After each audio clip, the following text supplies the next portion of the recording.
The presence of the Lord is in this place.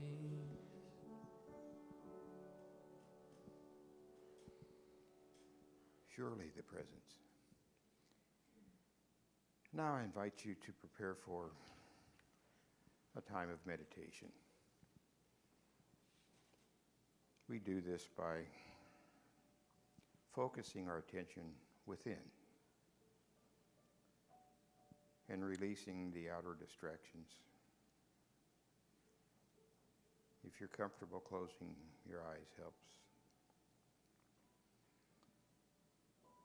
As we move to that sacred place, that meeting place within us, where our awareness intersects the divine.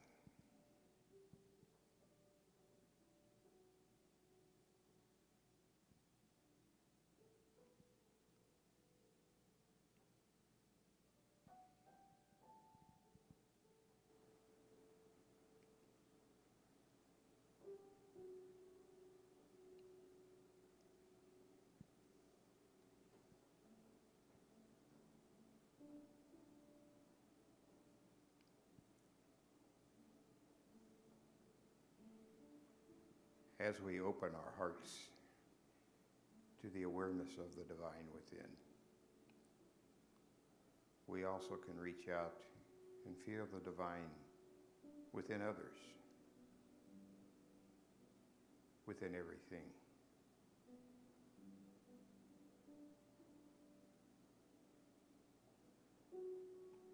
We have the power to choose to see through that filter, to look for and expect the good, that which is kind, that which is loving, that which is peaceful. And we can be that in this world.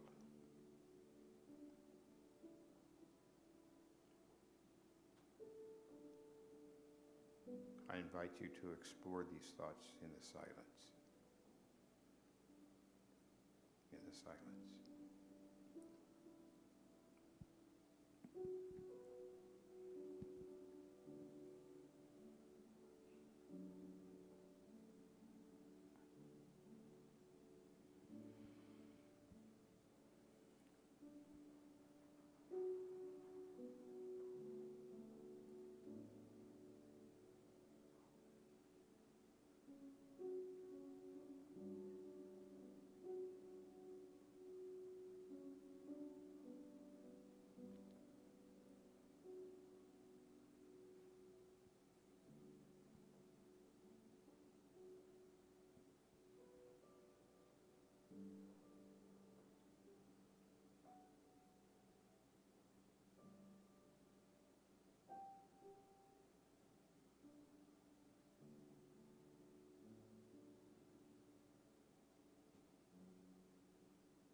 We are grateful for our awareness of the divine within.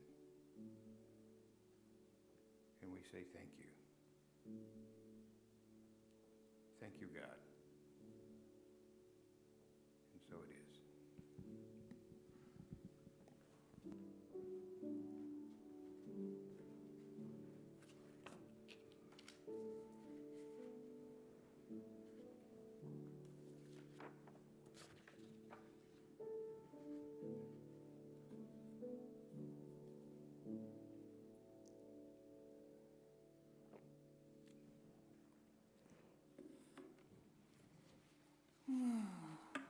So beautiful. Thank you, thank you, thank you. Okay, faith, the power of yes. So faith, as Martin said, is the assurance of things hoped for, the convictions of things not seen. Hebrews 11:1. I think I actually got that in my head now. If someone says that, I can say Hebrews 11:1. So it's a very good thing. So, but faith is also the first power of the 12 powers of mankind. The disciple is Peter. The location is the middle of the head, somewhere around here or here somewhere, and the color is blue. It was kind of funny. I was going to put out in the chat, it's a blue Sunday and everyone wear blue, but then I remembered my first president of the board telling me, you can't tell people what to wear to church. So anyhow, so the color is blue, and even I was actually, well, I came close to it. Okay. But to really understand faith, I think we have to realize that we're dealing with something that is always present. Faith is always present. How? Everyone has faith to some extent, but few use it well. So what do I mean by that? I mean, we have faith in sickness. We have faith in lack.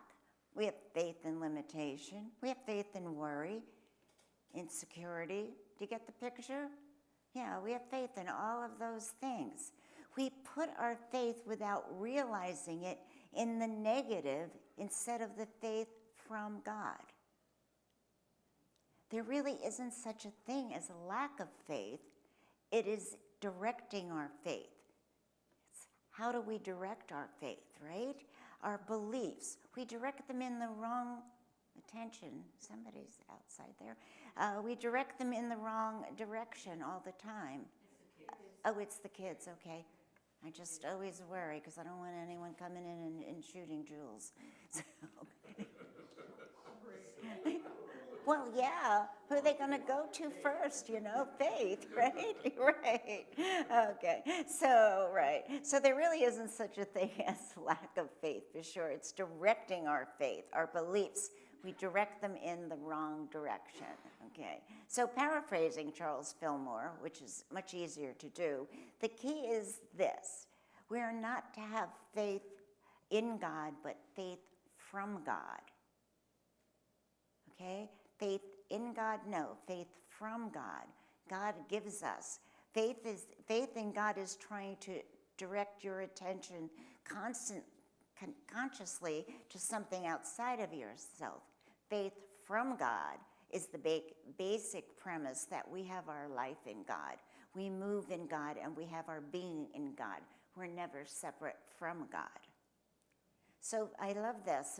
It's in one of the books from the classes we're doing. Faith takes the mustard seed out of ourselves and replaces it in the soil of possibility. Isn't that a great line? Faith takes the mustard seed out of ourselves and replaces it in the soil of possibility.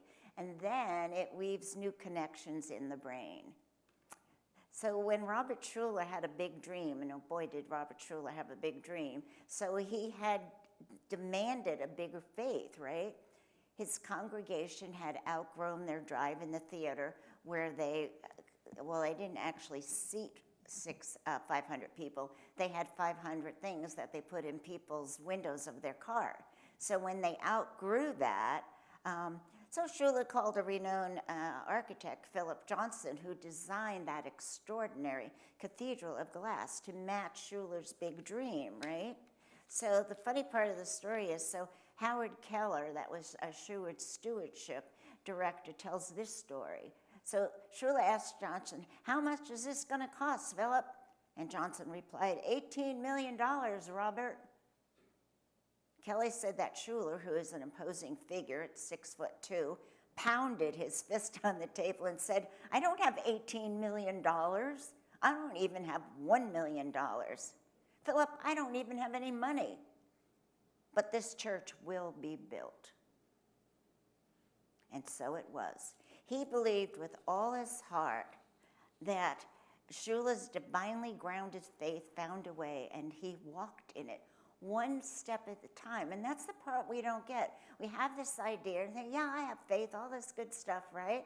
But then, how do I get there? You forget one step at a time. Because if you think about this thing that you want and it's way over there, what happens? Fear comes in immediately, right? So Schuller's divinely grounded faith found a way, and he walked in it one step at a time. And our faith grows stronger with each step that we take.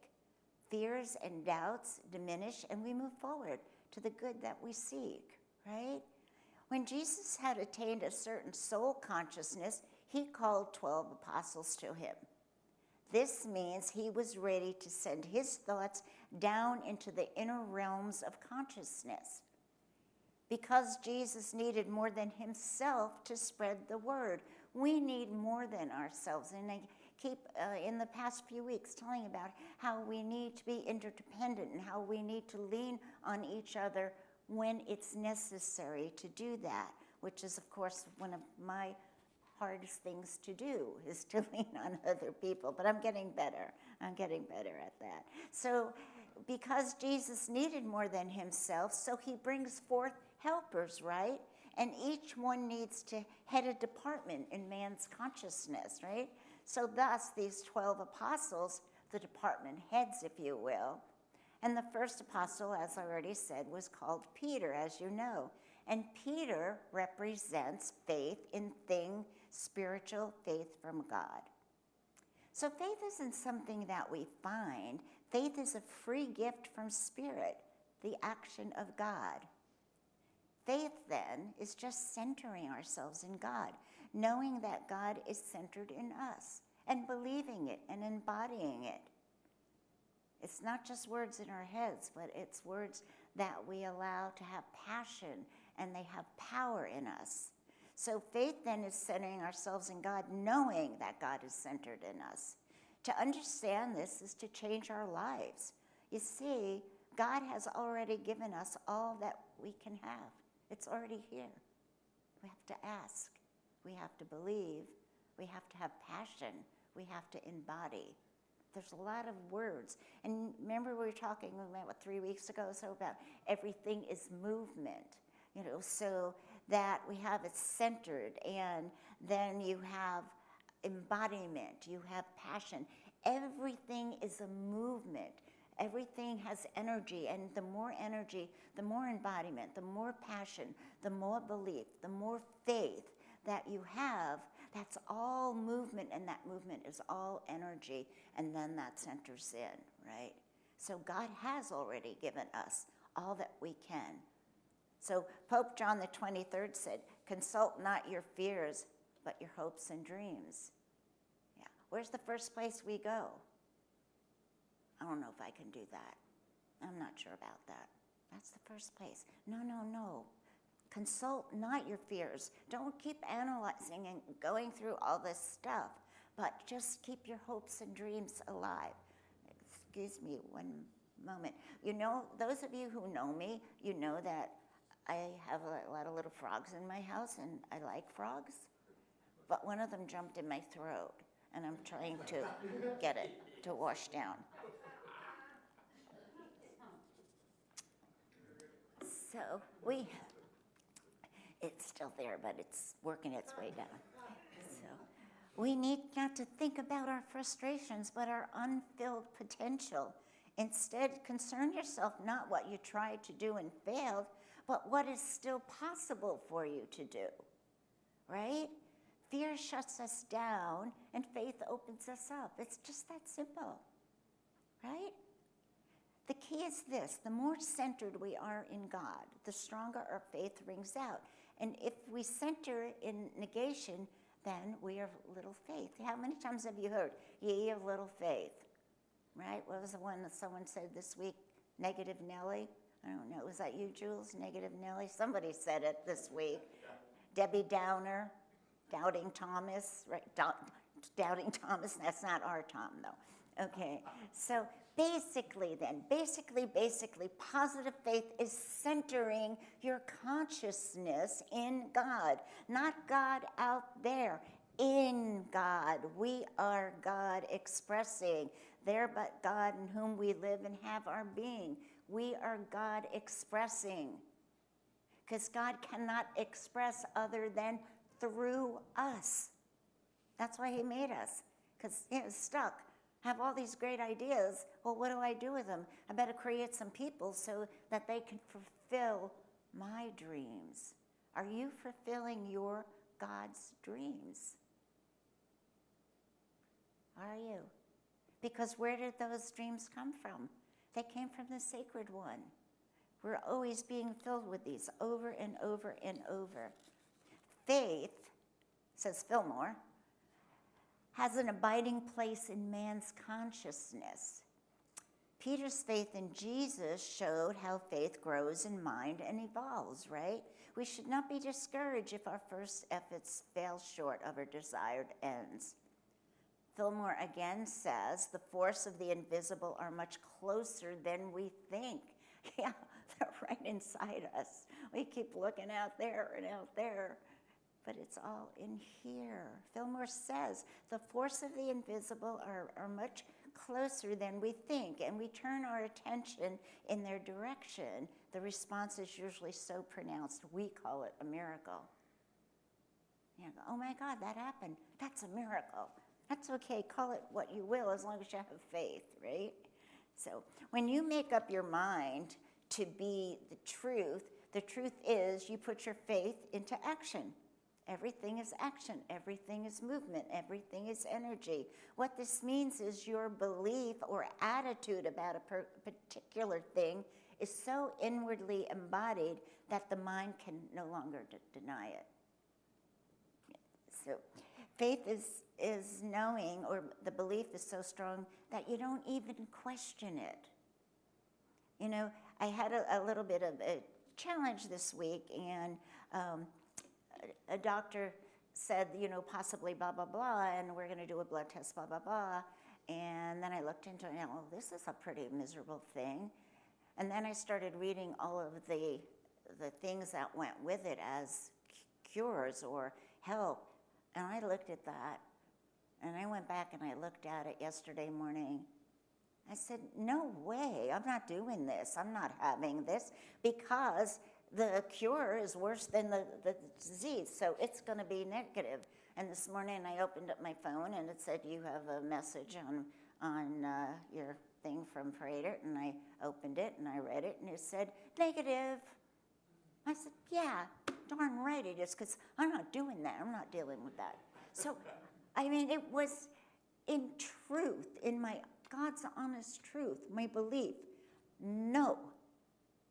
Maybe if it was a simple cure, I might have said yes, but I said, no, I'm not dealing with that, right? So that's faith. Faith is knowing or believing that is so strong, you don't even question it. You just say, no, not happening.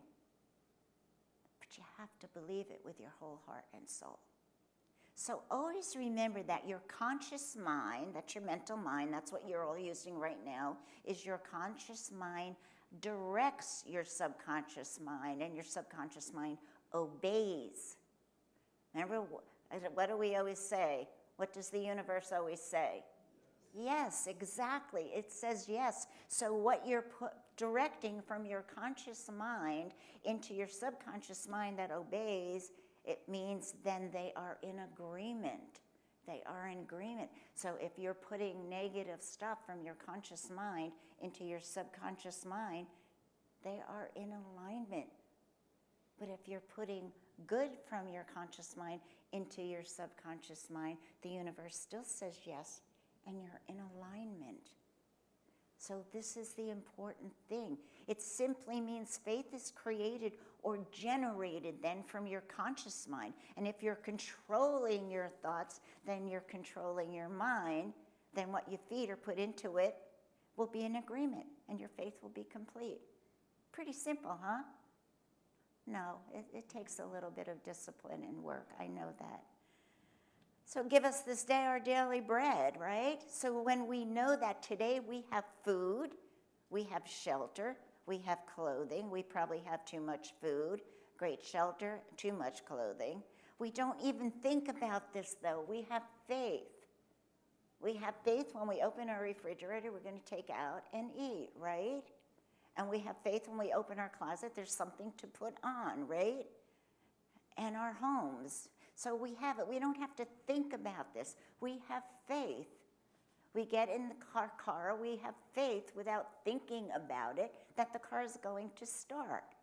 And 99% of the time that it does.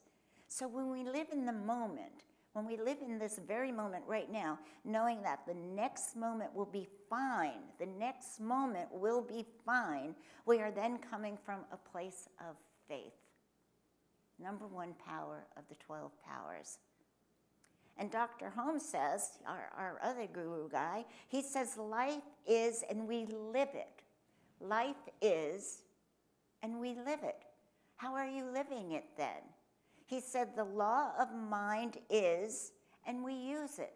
I just talked about what the law of mind is. What you're putting in your mind, which is now this mental thing that's going on. We're all in our conscious mind. What we put in that goes into our subconscious mind. The law of mind is, and we use it. Are we using it correctly is the question, right? We do not have to know why or how. We just know and to have faith and believe that it is so. And that's the hardest spot. You just want me to believe that? Yeah, I do. Because I walk it and talk it 75% of the time, maybe 80% of the time. Not always, because I'm human, just like you guys. But I know without a doubt that this works. So we often hear about, well, I took a leap of faith.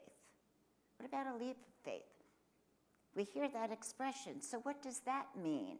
A leap of faith. Well, here I am. This is a leap of faith. I'm here. That was a big leap of faith, right?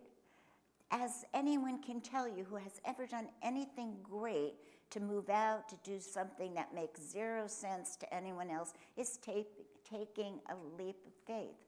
When I decided to leave corporate, which was a 6-figure job, and go through ministerial school, my friends and family thought I was crazy. How could you do that? Why would you want to be poor? Well, I am not poor by any stretch of the imagination. You know, isn't that sad? Why would you want to be poor? Oh my God, I'm so spiritually rich, it's not even funny. So we take this, we move out of a place and we do something, we take this leap of faith. You're going to go somewhere where you don't know anybody? Yeah, I am. First person that I met was Tom and Mary Ellen at the airport. And the first day I walked in here, and Leanne says to me, do you know how long I've been waiting for you? So, yeah, you take leaps of faith. When we have the courage, you have to have courage to take risk, follow your bliss, and do what your heart tells you against all odds and advice. And Holmes tells us again, the divine will never fail us if we have implicit faith in it. The divine, the sacred one, God, the Holy Mother, that which you call whatever is your God. If you have implicit faith in it, it will never let you down. This is truth, and I stand by that. Sometimes we can get so caught up in fear and doubt and uncertainty that it becomes necessary for us to take time every day to reaffirm our union with the great outgivingness of life. And that's why we do meditation. That's why we read the daily word, right? That's why we journal. That's why we take classes, because we have to constantly reaffirm or remember what we already knew that we forgot. Does that make sense? Yeah, right? But everything is possible for those persons who practice all 3 virtues. Excuse me. Know with me now that the whole universe believes in you and me. Do you believe that? Mommy. Know with me now that the whole universe believes in you and me. Do we agree with that? Yes. Okay, that's better. We're alive. Okay, it's not so serious in here. We are alive and we're breathing, knowing that we are the activity of God expressing as unique one, a unique one. Each one of you are so individually unique and perfect and precious. God is centered in me, within me, and you believe. So this month, let us awaken more that inner voice and focus on the positivity of our faith. Let us vow to trade our heavy worries for a much lighter, brighter you. If your mind is going to make things up, you might as well imagine your greatest dream come true, right? I mean, why not? Why are you going to go with that other story? Forget that other story. It wasn't a good one anyhow. So use your inherent power then this week to rewrite your thinking, claim your divine potential, and start walking on water. What happened when Peter walked on water? At first, what? Yeah, at first, until what came in? Fear, doubt, right. And what happened? Right in the thing. And of course, then God was saying, ye of little faith, right? And then think about Simon Peter. He was an extraordinary fisherman, yet he became a very definitive man of faith. Why? Because when the call came, he didn't calculate the risk. He didn't wait for it to make sense. He simply stepped out of the boat and he said yes, and he followed Jesus. That is a leap of faith, right? It is the moment we stop living from the outside and we start living from the inside. It's profound spiritual conviction. It's the embodiment of that divine idea. And that frog can't make up its mind. Sometimes it takes courage to follow your bliss, and I know this. Taking a risk against all odds of service. A leap of faith can be quiet, internal victory. Standing up for yourself for the first time. Speak in your mind when your voice shakes. Saying yes to your own worth. Or it can be a grand sweeping gesture, selling your possessions, traveling far off land to feed the poor, launching into the absolute unknown. So when you feel compelled by the deep inner nudge, do not let fear anchor you to the dock. Step out of the boat. Take that leap. Say yes to the divine power within you and watch the universe rise up to catch you. And thank you.